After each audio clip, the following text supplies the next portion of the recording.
Hello, everybody, and welcome back to the Patreon podcast. This week, I wanted to talk about diving into the details. So this came about a little roundabout, but I have been trying to lose weight, and initially, I was doing some fasting. Like, I wasn't eating between 8 p.m. and noon, so I could only eat between noon and 8 p.m. every day.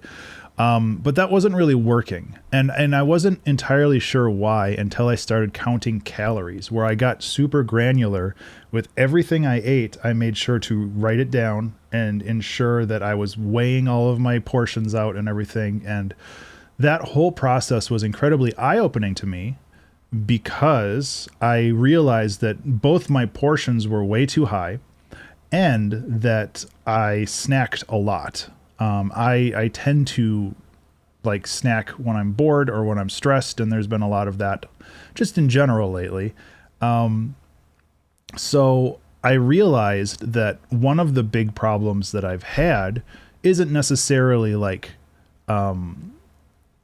what I eat. It's more like how frequently and how much I eat.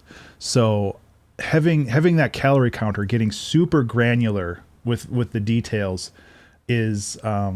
was incredibly eye-opening to me because it allowed me to realize what the actual problem was within the system that I generated. And I feel like I could do something very similar with time management when it comes to approaching creative projects. Because I tend to get sidetracked and I tend to get busy and I get distracted very easily.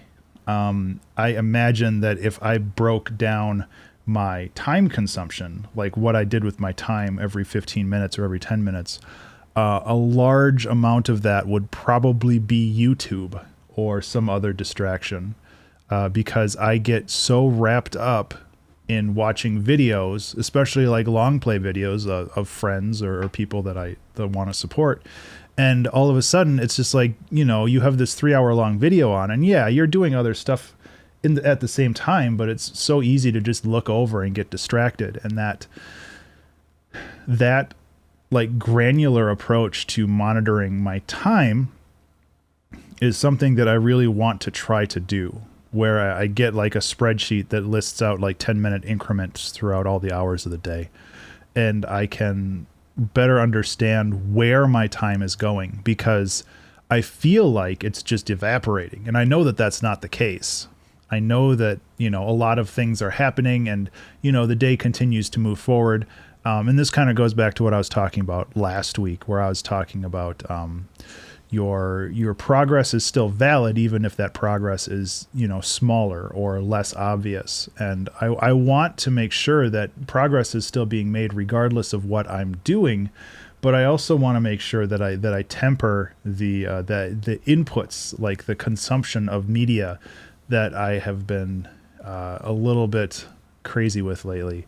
I am going to just stick with the calorie counting for now. And once I get my weight under control and I get that kind of in a stable area, then maybe I can focus on some other things. Like the other big problem with being very granular about how you monitor things is that in itself takes time and effort and mental energy. And if you change your habits, if you change all of your habits at the same time, none of them are going to stick. So I think that it's important to be aware and approach, this self-care and this self-improvement stuff, one step at a time. You're not going to lose like 40 pounds overnight, or if you do, you probably should see a doctor. But my goal is to get down to like 220 pounds. And then once I'm down there, I just have to weigh myself every day and just be like, hey, if I'm above 225, maybe work on cutting things down a little bit. So, and just being aware for that. And then once I'm at that level, once I'm stable there, I can start focusing on other parts of my life, and that I could be granular about that, whether that's time management or just kind of mental health stuff and all this other stuff. So I want to make sure that when I do approach this stuff, I do it in a very mindful way. So yeah. I think that's about it for this episode. I hope that you have a fantastic day. Wait, what's my outro? Thank you so much for listening, and thank you so much for being a Patreon supporter. I genuinely do appreciate it. I hope you have a fantastic Friday and a wonderful weekend, and I will talk to you in the next one. Be remarkable.